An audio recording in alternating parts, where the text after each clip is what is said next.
Buenos dias. Welcome. Welcome to the Cosmic Ashe.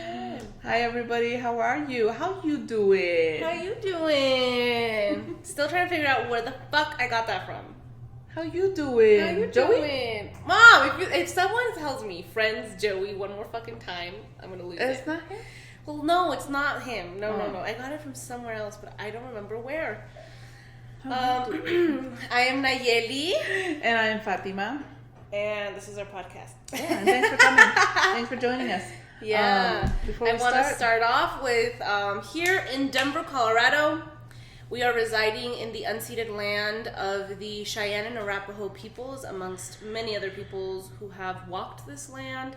And it's important to acknowledge that we are on stolen land. And I urge you to figure out what land you are on, whose land it belongs to. I keep saying this at the beginning of every podcast, but I want you guys to not just hear it, but realize, or I just want to spark something in you, right? I want you to look into it. Find out for yourselves. And I think that's really interesting that you're saying that, because I was looking at something that says like find out where you're from, but like really from, right? Mm-hmm. So then if you think about it, like I was born in Mexico, I'm Mexican, and I was born in Chihuahua, but then at one point in the US history, Colorado was part of Mexico. Damn. Yeah. But all of our ancestors are from Mexico, all of them. None of them were originally from Colorado. We moved over here. All of us. But maybe everybody. Chihuahua was really big? No, ma'am. No, because then we have... So, grandma's uncles, those were the ones that came over here. And then on dad's side, his grandpa was the one that came over here and there. But we resided. We're just saying Chihuahua. That. There's some Mexicans, pues. Well, some Mexicans, yeah, but not us. No, some Mexicans were. But not us. Anyways, follow me on the Nay_area on all my platforms. Link in bio for all of that information. And I do readings on live as well as one-on-ones. Link also in bio. Cool. And follow Hija del Maíz with a Z-E. That's what you say every single time, right? E. Oh, with an E? Yeah. On Instagram and TikTok. Dude, I was reading that book, The Mayan Cosmos, or something like that, Maya Cosmos. And there was a part where, well, actually, hold on, finish your whole No, that's thing. it. That was it. Hija del Maíz on TikTok with an E. And Instagram. Okay, so, and there was this part where they were talking about, super brief, they were in an indigenous town over there in Mexico. I do not remember the name. And by where the Mayan temples are. So down in Yucatan? Yucatan, but it was something different. It started with a Y for sure, but it was, I think it was like a little pueblo in Yucatan, actually. And so then they were just talking about how over there they have fields and fields of maize. And it was, and how the author explained it. Well, in that moment, no, because they were going through a drought. But how the author explained it was he was in a sea of green. Oh my God. I just thought that was so beautiful. Oh. And then I was like, oh my God, your name, Maiz. And actually, the Sea of Green, and I still haven't figured out what it is, ? But that week where I saw the Sea of Green, I was also seeing, like, I was on Twitter, and you know how I was like, oh my God, the sky, the ocean, the ocean. Yeah. I was reading a tweet about how the sky was turning green, and everyone's, like, acting like it's super normal. Oh. So then I was like, okay, that's interesting, whatever. And then... Is that recent that they're saying? Recently. So it's the Mandela effect. Do you know what we talked about that? Yeah, we've talked about that. Like all those little things. I haven't seen it green though. I haven't seen it green either. So then remember I asked you, do you think that you can be in one reality and I can be in another reality, but through TikTok or whatever, we meet and are in the same reality? Does that make sense? That totally and makes then sense. So then that's, in some parts. Anyways. So in some realities, Chick-fil-A has a K, and in some realities it doesn't. And so then my question was, do you think that there's a meeting space or just a meeting space or an opportunity or possibility where the person from the Chick-fil-A with the C reality meets the person with the reality with the K. It has to be because like in places where the veil is thin, in like TikTok and all that, the social media, like how do they work it so we can stay in the same reality, right? You really kind of can't control it, right? I don't know. That's interesting. But I think everything's bleeding through right now. Oh, definitely. For sure. Well, so then I saw the sea green thing, and they were referring to it as the sky, which I was also thinking about. Okay, the sky could be the ocean. The earth is flat. Okay. And then I was like working out. I think it was the same day, honestly. I was working out and I was listening to a Nicki Minaj song, but it was like the radio. It was like a pre-playlist, and a song that comes on was Sea Green. Like, bro, what the fuck? That is crazy. All your synchronicities. Yeah, so I don't know what it means. Oh my god. Yet, and you know how you're always you're very adamant and you're very clear that you don't want people to need you. You want people to grow and do their work and you know, grow, right? Not have to use you as a crutch always and always, you know, you don't want to have to do readings for people with the same thing over and over again. You want them to grow each time and stuff, right? So then I was watching on TikTok this other guy. He was cracking me up. He was giving me total Nayeli vibes. That he was all mad. He's going to start from scratch again because people don't understand that they're God. Why didn't you send it to me? I'll find it and I'll say I follow him. Okay. And that he is not a brujo. He's a brujo, but he's like, I'm not a brujo. I'm not going to fix your life. You are going to fix your own life. And I was like, oh my god, this child is Nayeli in another reality, but it's the same thing. And I just thought I'll send it to you. Yeah. But he's just always going on and on and on, and he cracks me up. And like, that's so interesting that you saw that recently because I literally told you that. You always tell me that. But when did you watch it recently? It was probably like 2 or 3 days ago. Okay, and maybe 2. Like 5 days ago, I told you, hey. It was so crazy because I had a reading and they didn't I had to explain to them the concept of you are God, and I remember I told you I was like, that's just so crazy that I had to do that. Yeah, and that's the same thing he was bitching about. He's like, it's because people don't understand that they are God. And so you already heard that twice. So what do you think it's telling you? I don't know. Synchronicities, homie. You already heard that twice. You need to pay attention to the signs. So then you pay attention to them and then you ask, okay, why? That's a good question. That's a good question. You're going to figure it out. You're going to process it. Yeah. Take some time with it. You are God. I understand that. You understand that. Yeah. And then we go back to what we talked about yesterday. You get it. But you operate from there. What did we talk about yesterday? Not yesterday, sorry. The last podcast. About how you knew what you needed to do to, like, self-care, but you never did it. And then until you did it, you realized, oh, shit, this is what I need to do. Yeah. Yeah. So then you understand that you are God. Yeah. Cognitively. You see, you get it, but you don't operate from there. I do. Oh, you do? Now I do. A lot more. You do? A lot more. A lot more. Okay, but... Yeah, I do a lot more. Do you do what you want to do? Oh, okay. Fine. Are you operating from it in the way that you want to? I'm just looking at, why does this keep coming up for you? That's already twice. You know what I mean? I get it. Okay. Do you need to be going around telling people they're God? Is that what you need to be doing? You know, and you can process it. I think it's more like for me, just for like our next steps, right? That when I get moments and I freak out about things, so I just have to remember that I am God. And, like, and we fucking talked about this shit! But I think it just clicked because I was like, oh, wait. Because it's just, So it's not necessarily that it's, like, I know, right? I know I can Why are we, like, literally sitting the same, though? Why are you copying me? What? Okay, sorry, continue.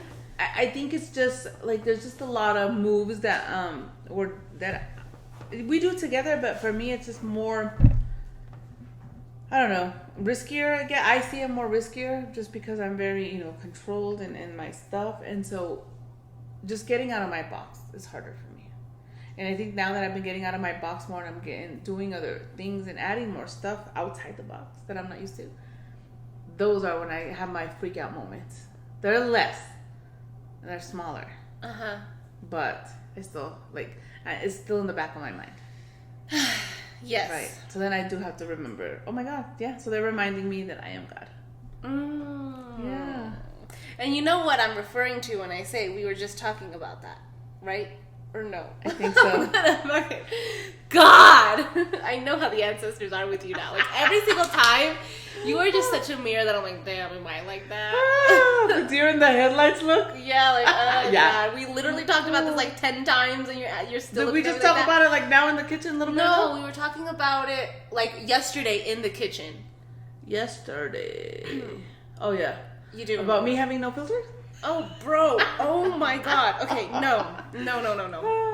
I was talking to you about how I was so shocked that you decided to do something so last minute, like next week, last minute. Oh, yeah.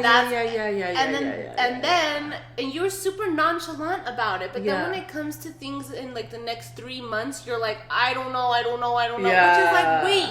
But where's the energy that you had for this thing? But it's because I knew, week? like, I knew we were gonna get this done, right? I knew it was gonna happen. I just hadn't put in place any steps to accomplish it because I already knew we were gonna do it, so I wasn't even worried. And then it's like, I know. I mean, hello, what? So then that's what? But I think that's where it gets tricky, right?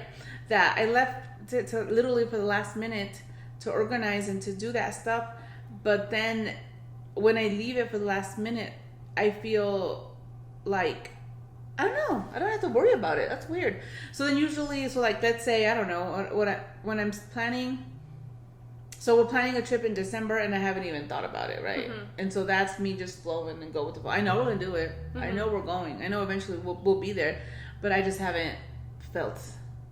So that's one thing, right? So that's kind of what I did did for this thing. Right. But then for like what I'm planning to do in October, November, I guess it just freaks me out more because I've been thinking about it more, right? I'm not letting it flow. I'm like, oh shit, what about this? What about that? So, oh my God, yeah. So when I let things flow, they flow and they come together.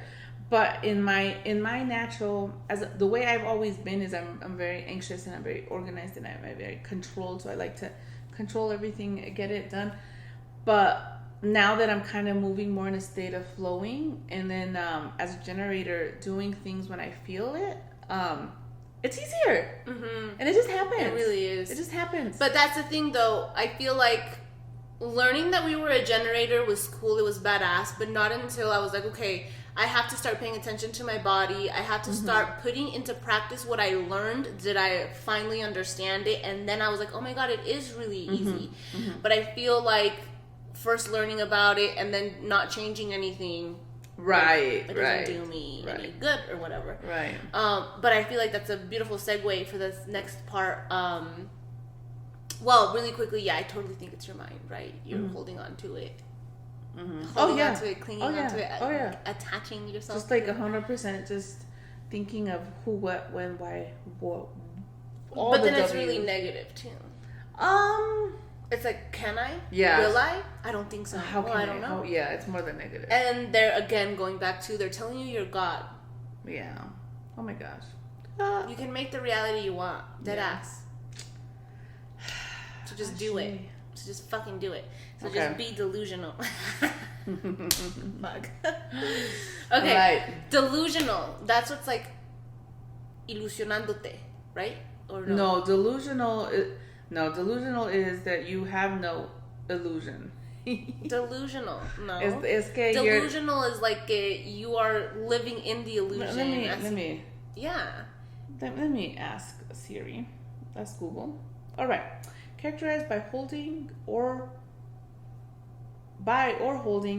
idiosyncratic beliefs or impressions that are contradicted by reality or rational argument, typically as a symptom of mental disorder. Hospitalization for schizophrenia, I can say that. Schizophrenia. And delusional paranoia. He was diagnosed with a delusional disorder. Now look at illusion. Wow. Damn, maybe you're going to have to stop saying that one. Why? No. A thing that is or is likely to be wrongly perceived or interpreted by the senses. The illusion makes parallel. So it's more of an illusion. Be illusional. Well, I guess when you say be delusional, be crazy. Read the first part of delusional. Okay. Basically, what's not real. Something about morphing the reality. Okay.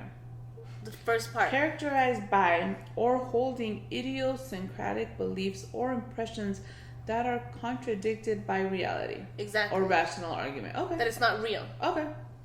So be fucking delusional when it comes to, you look at what you want to do. Don't follow the freaking line.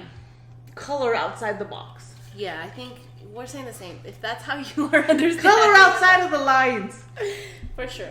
Anyways. We always do this. We say things really different. Always. But I get it. Always. Going back to that word generators. Going back to the word generators, and going back to just being, so for generators, and I mean, this goes for everyone, right?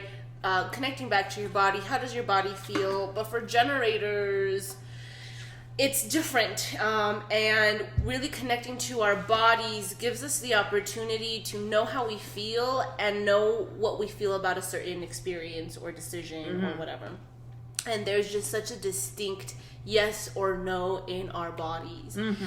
As you mentioned, it's so important to be able to listen to your body and to understand like your reactions and how your responses are. Because I think, like for me, before I had done any of my work, any of my shadow work, any of my therapy, addressed all my traumas, I didn't know how to hear myself, and I didn't listen, and I didn't know what was a yes, what was a no. I didn't know what was going on. Because there was so much just covering it. So there was so much I had to unpack, right? And unpack, it's like a lot of fear. Yeah. Oh, yeah. Everything comes down to love or fear. It was a lot of fear. It was all fear. And you're still taking some of it off. Like going back to what we were just talking about. I think that you're never, and I think we mentioned this, you told me, or you mentioned it to me, we are never done doing our work, right? Once we think like, oh shit, I'm good, and then all this other shit hits the fan, and it's like, fuck. Yeah. Oh yeah, we were talking about this. Yeah, so I think that as you slowly unpack all your trauma, right, and it's because wait, really quickly, it's not just that you're unpacking trauma of this life. You end up realizing the more that you transcend all the generational shit and other lifetimes. Oh my god, because I don't know, like as women, we carry our grandma's shit with us, literally, because when our grandma, is it the grandma? Or is it great grandma too? No, it's grandma. So when our grandma is born, our grandma is carrying the egg that produces our mom. And you're in there. And then I'm in there. And then we're in there, in the mom. Yeah. So then, we're born with already all of all our grandma shit, all our mom shit, and then all of our shit. So all that stuff that you're unpacking. Damn, girl, you got a lot. Yeah, I do. I really do. Say that again. You're my mom. I know. I know. So I was like, yeah, but you got grandma. Yeah. And you got... I got my mom and grandma. Yeah. Yeah. Yeah. And grandma has grandma and... Oh. Yeah. Damn. So basically, we have all that shit. Yeah. So it's all this stuff. Yeah. So that's why it's so important to do your therapy, your shadow work. That way you can start realizing and separating. Okay, is it my shit? Is it their shit? Where is this coming from? Right? Because I think like so much of that toxicity in our culture is stuff that is passed down that we don't even realize that we just say it's always part of us, right? Yeah, part of our culture, but it's not. Right. It's not. It's just toxic shit. Toxic and shit. I think especially with as Mexican mothers who have sons, I think it's so important that to change that dynamic and stop creating all these machista men. Right. But I mean, there's trauma in every relationship because look at our family and the traumas that the mothers have with their daughters. Right. And that shit, we can trace it back to the matriarch. Oh. Right? Yeah. So it's just pay attention to those toxic patterns and stop normalizing it. But you have to start with yourself first, right? Right. And the reason I said that is because, like, I work and we have a lot of DV cases, a lot of domestic violence, and it all comes down to, it's like, how were these men brought up? How were these men, what were they taught? How were they taught to treat women? And so it's like, it's so important as mothers, especially as sons, to teach them how to treat the women. And also women, it's so important to realize they need to learn how to be, they need to know how to be treated so that they know to not allow it. Right? So it just goes. Right. Because then you want to like, right. you see that chaos and you're like, oh, that's very normal for me. I grew up with it. That's normal. That's love. And it's not. Right. And it's not. So just unpacking all of that, doing your work, and then you can start slowly seeing all that generational trauma and then start dealing with all that crap as well. Right. With all Which that isn't easy. No, oh my God. It is so fucking hard because then, my gosh, you work through your own things and then you realize how complacent or what's the word when you like help somebody do something and how much you enabled. Oh my God. Right? How much you even did. How much as an enabler you become, and then you build this, you end up in this codependent relationship. Right. Like it's really, really hard to really see all that trauma. It's really, really hard to see the toxicity that was around you, but more importantly, how it affected you and also made you toxic. Oh my God. So then I think in my experience, it was, so much toxicity in the family, in my immediate family, that when I went to therapy and I was learning and I was realizing that I was stuck in these awful relationships in the sense of toxic, right?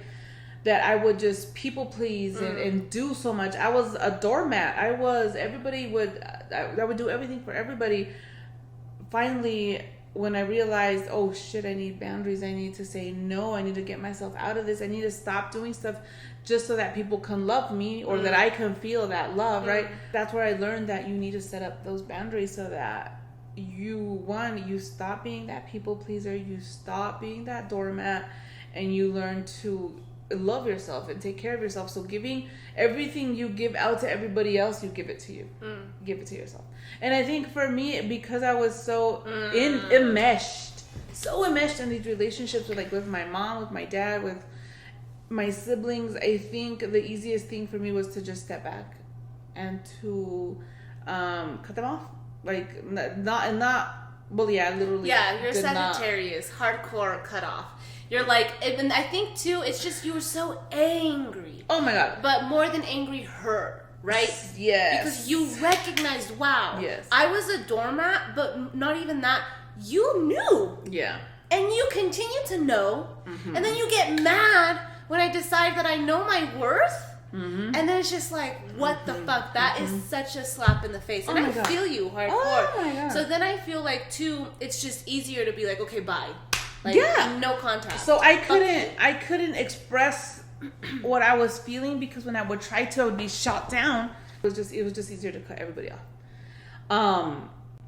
One of the main reasons I think that I made that decision too was because they had me as the crazy one, right? The crazy reactive one, that I would get mad and I would throw a fit and I would yell and I would scream, and so they would always just expect me to do this, and then they just started like gaslighting me. Yeah, gaslighting me. They were baiting you.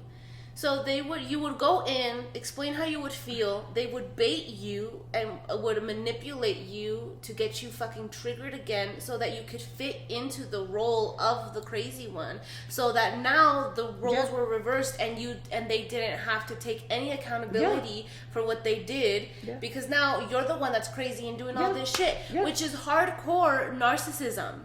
That is what narcissists do. Yeah. They bait you and trigger you and push your buttons until you are now doing exactly what they were doing to you. Yeah. Or exactly. Someone. You said it very well. Yeah. And I think, my last straw was we had moved in with my parents. I told the story already, but during that time, like, my mom was very, I don't know, like, she switched, and she what does that mean? So initially, like, we were gonna move in with her. We're gonna help each other. She's gonna help me with the girls, with you guys, because your dad was out of the state, and so it was gonna be a very co-living. We were gonna try to co-live together, right? Like co-parent. This, just a really nice living situation. Well, that's what you had imagined. Yeah. And they sold They sold me the dream, and I bought it. You said, "I'll take 3." Hell yeah. Oh, hell no. It ended up being a fucking nightmare. All of the work that I had done, I crashed and burned. Yeah, shit hit the fan. And then everything in my life collapsed at that point. Everything.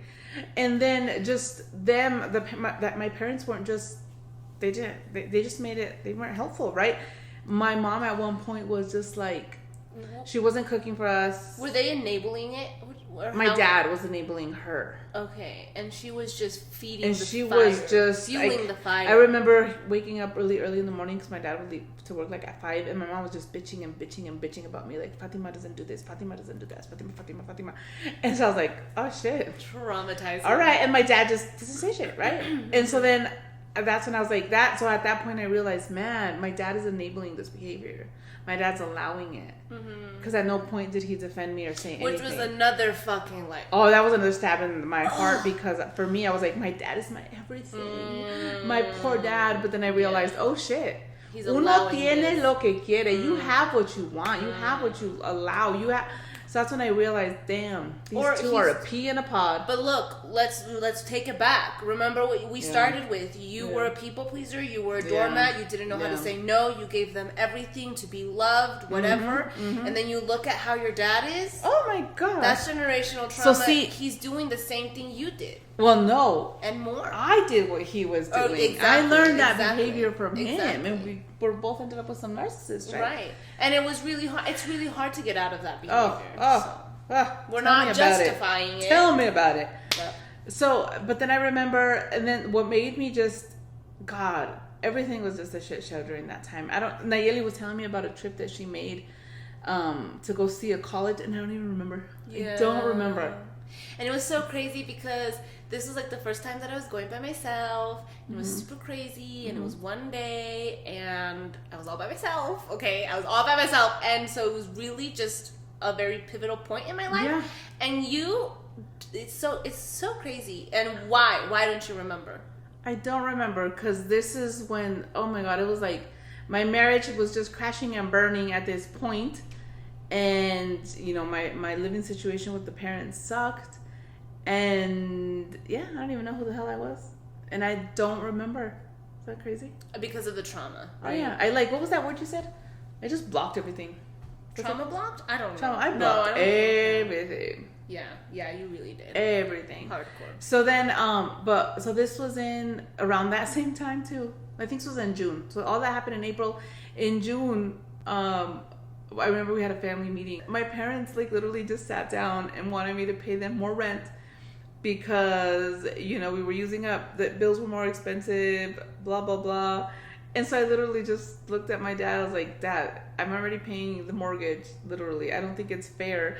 I don't eat here. We buy our groceries. Yeah, that's true. We didn't eat there at all. We were eating out every day, every meal, just because of the tension, right? That I would walk into. We didn't want to go home. No, I felt that tension with her, and I just could not. And so then it made me also remember how I said I crashed and burned. This made me realize when I was like 16, 17 that I would never be home and I would always be. I just wanted to get the shit out of that house. Yeah, the fuck out of that house. I just wanted to get the fuck out of that house. Yeah. And so after that meeting, I just that's when I just lost it with my dad. I was just like, I need to get out of here. So I told him no, and that I was going to be leaving. And thank God I was out of there by August. But that moment right there, I just cut them off. I was like, I don't have parents. When I needed them the most, they weren't there. And then I remember I still gave them another try. In September, I went back to them and I was talking to them and I was like, this is happening. Me and my ex, me and my husband at the time were having all these issues. And my mom was just like, oh, you know how he is. Just allow it. Just deal with it and he'll be fine. You just know how he is. So it was like no support, no nothing. So after that meeting in September, I pretty much just cut them off. Yeah. Cut them completely off. And I want to say that your feelings are so valid. Your feelings are so fucking valid. Everything that they did, everything that they didn't do, it's just... I mean, going back, I don't want you to feel like you did the wrong thing, you know? Oh, girl, if I have to do it again, I'll do it. I would cut them off You sooner. will. Oh, yeah, you're a Sagittarius. That's the easiest thing ever for you. But then now, But then now, after like, so I hadn't gone through any therapy. So that happened like in August, and by March of that year, I filed for divorce. I started my therapy, started doing all my work, and now I realized that they did the best they could with what they had, and they don't have any tools. They don't, my dad's in the same situation. My mom went through this terrible health scare, and I think that now I see them with eyes of love, that they did the best they could. My mom loves me. She maybe doesn't like me, but she loves me the best way she can and the best way she knows how. She was probably, she more than likely was also raised by a narcissist. And, 100%. And so, and talking to my aunts and my grandma too, we just realized how much trauma and how much abuse they went through, how much trauma my dad went through, both of them. And so then now I'm able to, we have a relationship, right? It's not like what I wanted, right? Because like what I always wanted, or it's funny, we talked about this, like having that relationship. I guess I always thought, or I always wanted like this beautiful relationship with my parents, all loving and supportive, and I don't have it. I don't have that, but I have my parents. Yes, they were always together. We're raised in a very Catholic home, but I was trying to say very together, but we weren't. We're not very united. We're not. But you know what? I had them, and push comes to shove. Shoot, I need something. I call my dad. Hey, this happened. What can I do? Yeah, sometimes he won't be able to help me, but he gives me resources, and I don't know. He tries his best. Yeah, he tries his best, and I'm okay with that. Yeah, I'm okay with that, and I'm just happy that I have them both here still, and we're able to have a relationship, even though it's not what I wanted or what I needed when I was a kid. I try to give that to my kids, right? Yeah. And so and now, to yourself. To myself. Yeah. Oh yeah. I know when I'm the one that cracks me up. I think we got the Elitch's passes, but more because I'm the one who wants to go. Yeah.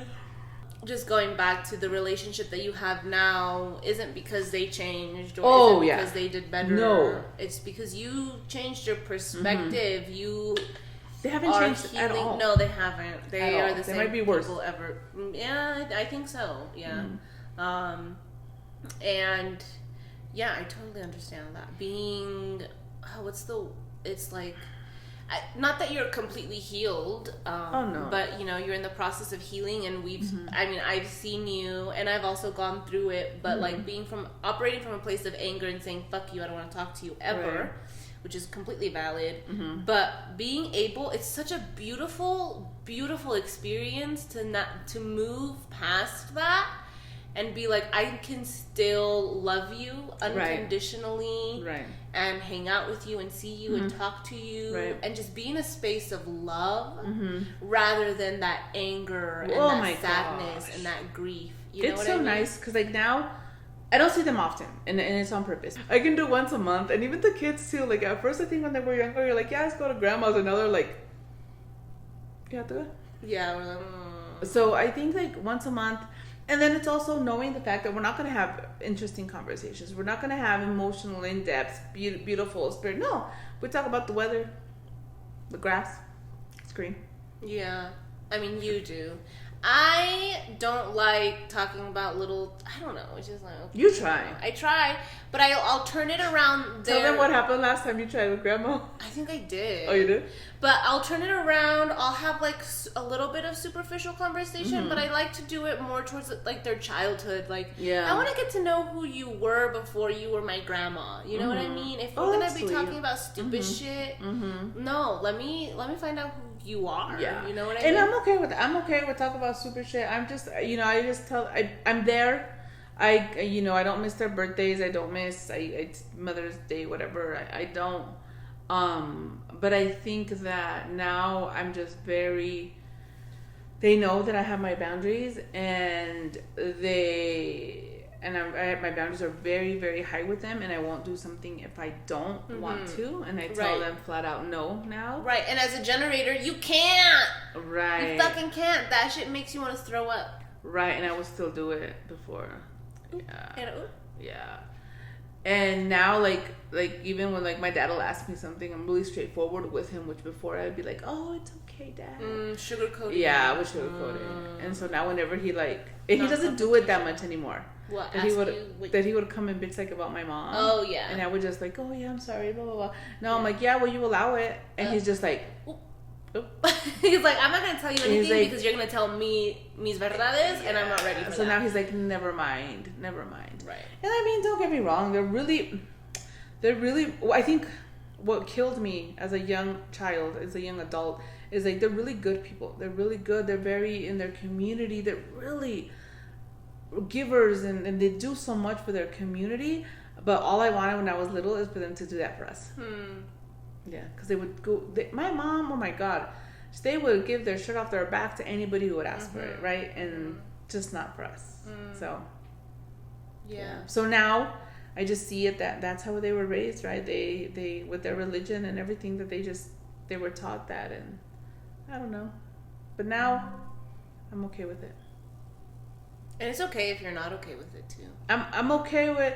Well, you know what I'm okay with finally, and this is something I talked to Pandora Boy 333 a lot about. Is like we're never gonna get that sorry. That's the TikTok handle, by the way. We're never gonna get that sorry and that apology that we want and that we ask for from our parents because they just don't know, right? I don't think they really don't acknowledge. They don't know how much damage they did. Right. My dad will. I think my dad has said sorry. That he said sorry, like sorry that we didn't know how to parent you and stuff. But so has Grandma. Remember? Oh yeah, last time. We did have a moment. Yeah. It was a little awkward.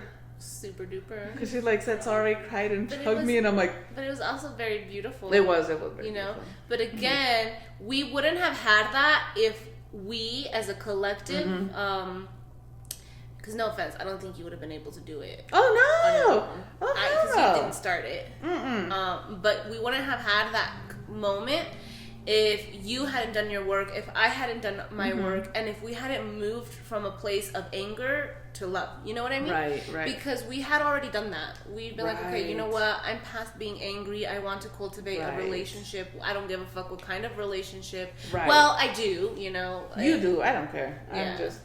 I'm okay with sitting there and watching them watch novelas. But they don't even do that. They don't. Watching them cut the grass. That ass. I'd rather be like walking next to Grampy and asking him questions. I don't know. I like getting to know them. You know. They're so cute. But anyways, yes. But I will tell you that opportunity. But I will tell you, they are better grandparents than they were parents. Oh yeah. Way better. Oh my God, I can see that. You get a way better version, even though it's still difficult. But anyway, on another note, this same concept. I know I've done my work when certain people would piss me off, like at work, for example. Let's say at work, that I couldn't stand, that I couldn't look at, that they piss me off. And now, when they're like calling in or doing their stupid shit at work, now I'm like, oh, I'm sorry. Like I really see it now from a place of love. Like I see the pain that you're coming from, right? Right. And I have compassion for that, right? Because I've been there, I've done that. That part.